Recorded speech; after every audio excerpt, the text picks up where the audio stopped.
আজ 14ই ডিসেম্বর শহীদ বুদ্ধিজীবী দিবস। দিবসটিকে কেন্দ্র করে বিদ্যালয়ে এসেছে অনেক কচিকাঁচা স্টুডেন্টগণ, যাদের পদচারণায় মুখরিত হয়েছে বিদ্যালয় প্রাঙ্গণ। অনুষ্ঠানটিকে কেন্দ্র করে বিদ্যালয়ে সুন্দর এবং আকর্ষণীয় আলোচনা সভা হয়েছে। উক্ত আলোচনা সভায় বিদ্যালয়ের প্রধান শিক্ষক প্রাণবন্তভাবে ছাত্রছাত্রীদের সামনে আলোচনা করেছেন এবং ওনার সাথে ছিলেন বিদ্যালয়ের সহকারী প্রধান শিক্ষক ও সহকারী অন্যান্য শিক্ষক শিক্ষয়িত্রীবৃন্দ। তো চলুন আমরা সরাসরি উপভোগ করি। 1971 সালে বাংলাদেশ স্বাধীন হয়েছে। 1971 সালে স্বাধীনতা যুদ্ধ হয়েছিল আমাদের পাকিস্তানের সাথে। তারা আমাদের দেশ শাসন করেছিল অনেক বছর। তারপর বিভিন্ন রকমে আমাদের সেই থেকে একটা স্বাধীন সার্বভৌম জাতি হিসেবে সারা বিশ্বে পরিচিত। এর আগে বাংলাদেশ একটা পরাধীন জাতি হিসেবে পরিচিত ছিল। বাঙালি 1971 সালের মুক্তিযুদ্ধ দীর্ঘ 9 মাস পর্যন্ত চলেছিল। এই সময়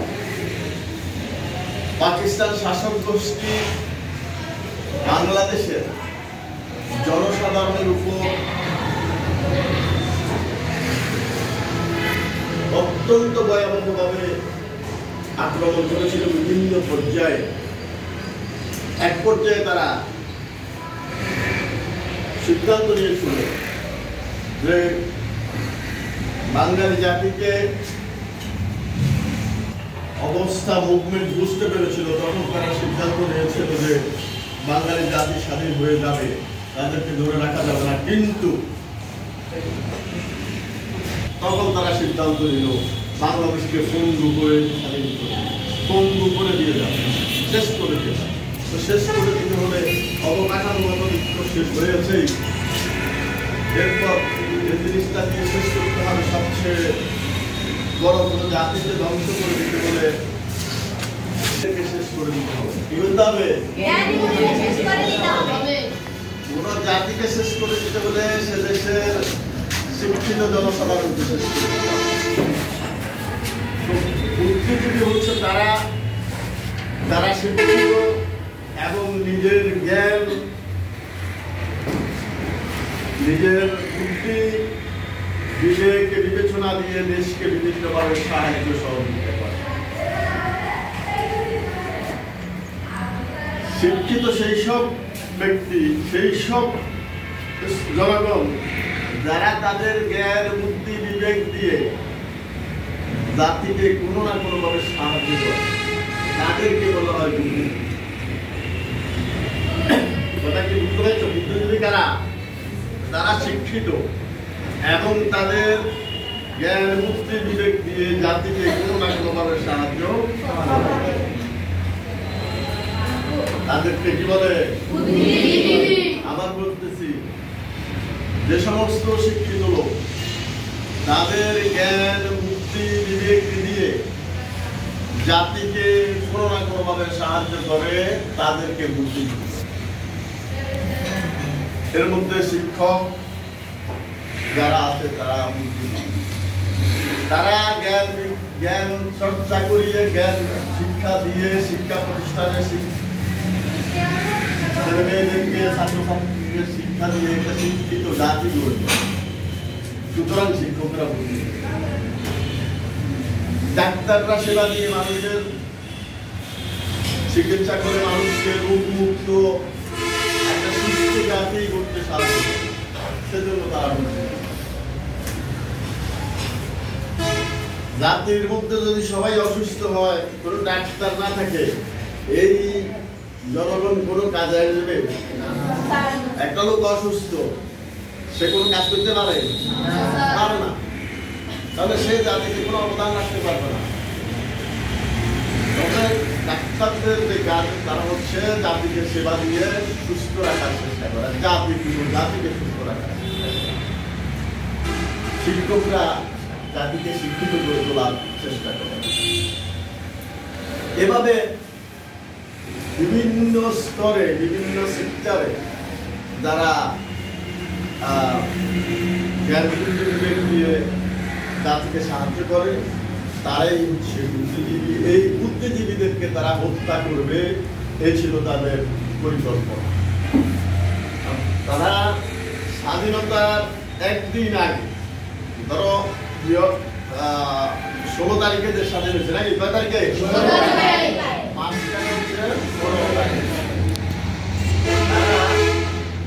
14 তারিখ 13 তারিখ দিবাগত রাতে, অনেক রাতে, 14 তারিখের মধ্যে ঢাকা শহরের সকল বিদ্যুৎ সংযোগ বন্ধ করে দিয়ে ঢাকাকে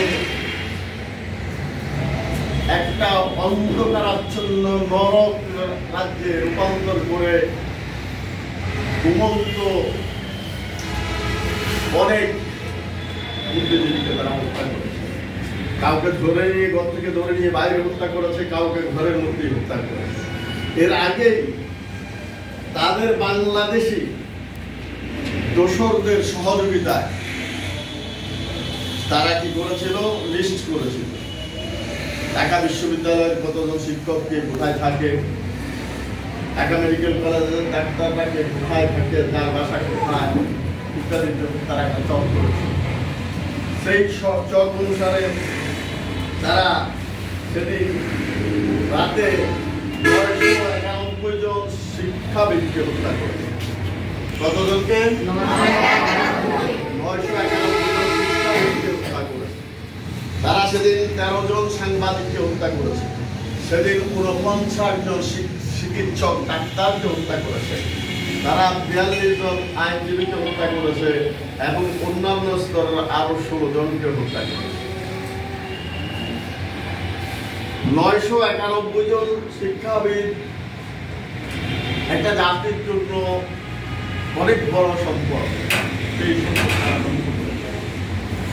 সাংবাদিক 13 জন বস্তুনিষ্ঠ সত্য সাংবাদিক, সত্য সংবাদ প্রচার করে যারা সাংবাদিকতা করে তারা জাতির বন্ধু হিসেবে কাজ করে। আমি বলি না যে ওই সমস্ত সাংবাদিক যারা দুর্নীতিগ্রস্ত, নিজের স্বার্থ হাসিলের জন্য সংবাদ পরিবেশন করে তাদের কথা বলছি।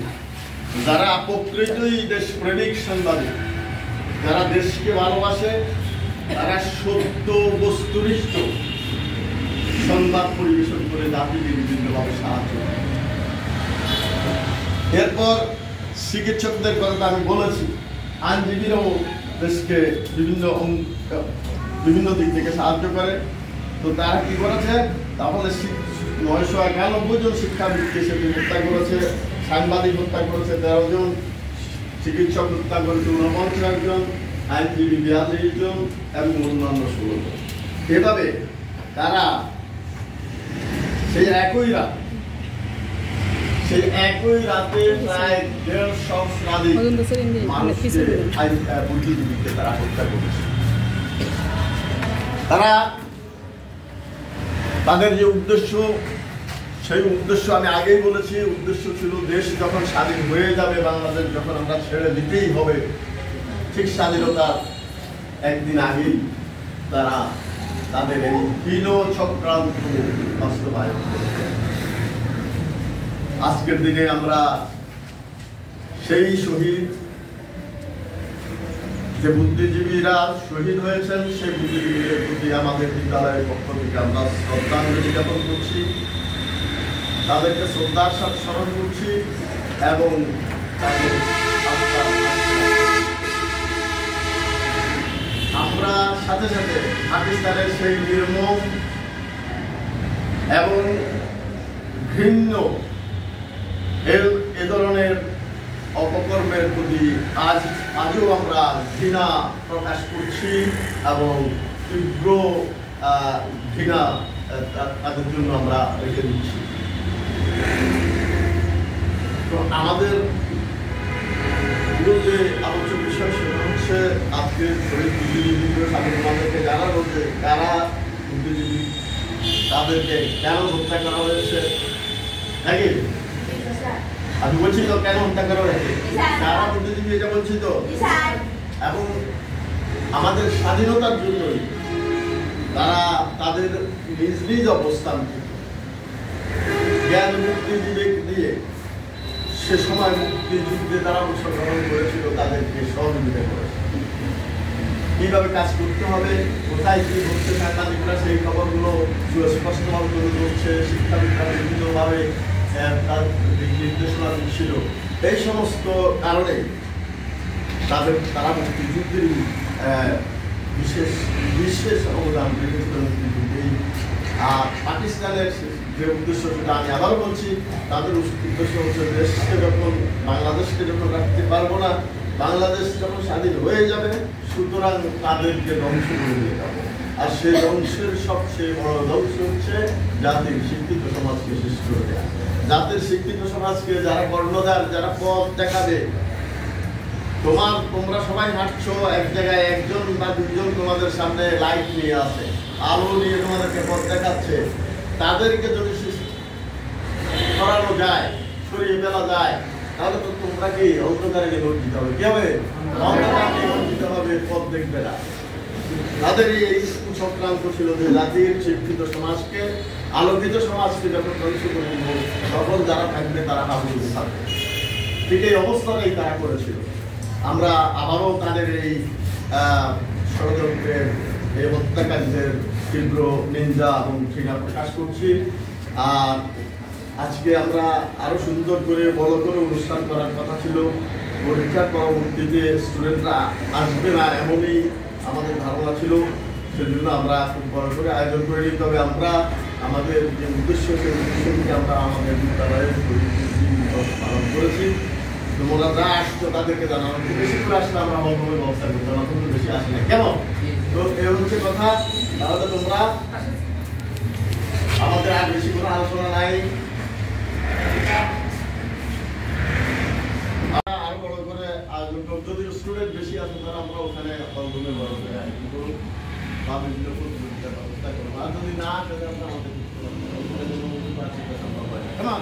তো তোমরা আমাদের স্কুলের নির্দেশ মান্য করে এসেছো। তোমাদেরকে আমি আমার পক্ষ থেকে, বিদ্যালয়ের পক্ষ থেকে, সকল শিক্ষকদের পক্ষ থেকে সকলকে ধন্যবাদ জানিয়ে এই মুহূর্তে আমাদের আলোচনা সভা শেষ হয়ে গিয়েছে। ওরা এক এক করে বের হয়ে যাচ্ছে। যেহেতু তাদের বার্ষিক পরীক্ষা শেষ হয়ে গিয়েছে, তারা আনন্দঘন পরিবেশে ঘুরতে গিয়েছে, কেউ মামার বাড়িতে গিয়েছে, বিভিন্ন জায়গায় তারা ঘুরতে গিয়েছে। সেই জন্য স্টুডেন্টের সংখ্যা কম, কিন্তু সুন্দর আলোচনা হয়েছে। তারা গভীরভাবে আলোচনা শুনেছে এবং এক এক করে তারা বের হয়ে যাচ্ছে।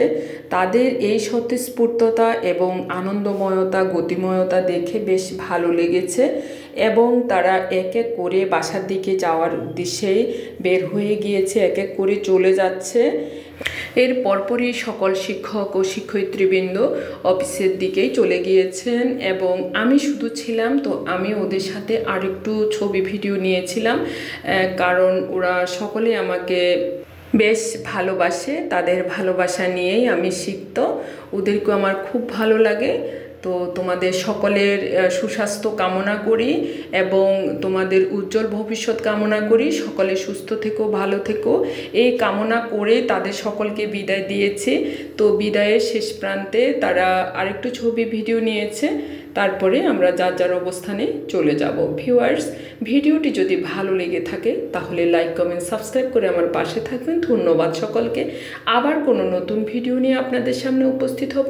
সে পর্যন্ত সকলে ভালো থাকবেন, সুস্থ থাকবেন। আজ এখানে রাখছি। ধন্যবাদ।